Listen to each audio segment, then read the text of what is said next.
When it's a two-person tango. It's easier for you to oppress me if I also agree to be oppressed. So the best way to oppress me wouldn't be to try to physically take me over because I'm gonna fight you. It's like if you try to get me if you think about Diddy, when Diddy brought his victims to the Diddy party, he's like, I don't want to fight you to take it.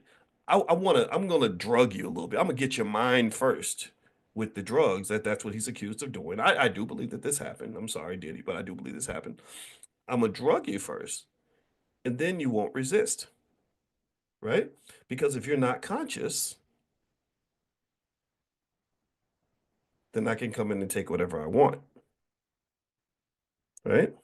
So when we talk about every day when we study financial consciousness, consciousness is awareness.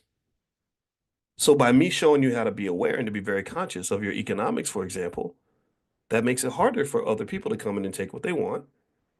And it also makes you very dangerous. I know that I'm dangerous. I already know this. I know these things. I've been in enough spaces to know how feared people like me are because I can see through things. I can see things that even they can't see. I observe. I'm a thinker. I process information. So ultimately, what it sounds like to me is they realize, okay, the Bible is a great opiate for the masses that will make them unconscious, which will make it easier for us to come in and take what we want.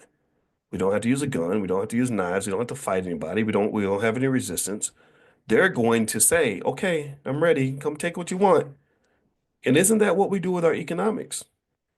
Think about this. Nobody forces you to let other people set up their businesses in your neighborhood. You're happy that it's there. Thank you, sir, for setting up the nail salon. Thank you for putting the Chinese restaurant. Thank you for putting the grocery store in my neighborhood. You're happy about that. They don't have to make you go to work for their corporations. You've been well trained. Your consciousness has been diminished, so you're actively seeking the opportunity to work for them. You get sad when they don't want you to come and work for them. You see what I mean? So because I can tell you, I guarantee you that if you tried to go hire one of Elon Musk's children, you won't be able to do that because they're not even interested in working for other people. They want to work for the family. But we're raised not to work for the family. We're raised to work for other people.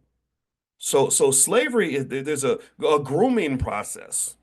You're groomed for a type of capitalist slavery in America. Capitalism does not work without its slaves. It just doesn't. After the pandemic, the biggest problem that the billionaires and the corporations had was that nobody wanted to go to work anymore because when you sit still and when life stops and you're sitting there by yourself, you suddenly become conscious because you start thinking about things that you haven't had time to think about because you've been in the rat race, you've been in a rut, you've been just moving along like a drone, and then suddenly the pandemic hits and you're home all day, and you're like, Lord, what am I going to do? You start noticing things. You notice things like when Ice Cube called me after he started his political stuff. Ice Cube had never been political like that before. He ever since he did his album Death Certificate, he was political on his record, but he had never been involved. Like I'm calling the Democrats, I'm calling the Republicans. And one of the things I remember Ice Cube said when we talked on the phone is I said, so what got you into this stuff? He said, I don't know, man. I just been out touring and going around the world and I was busy. And then the pandemic hit. And so I just sat back and I started thinking about other stuff that I hadn't had time to think about.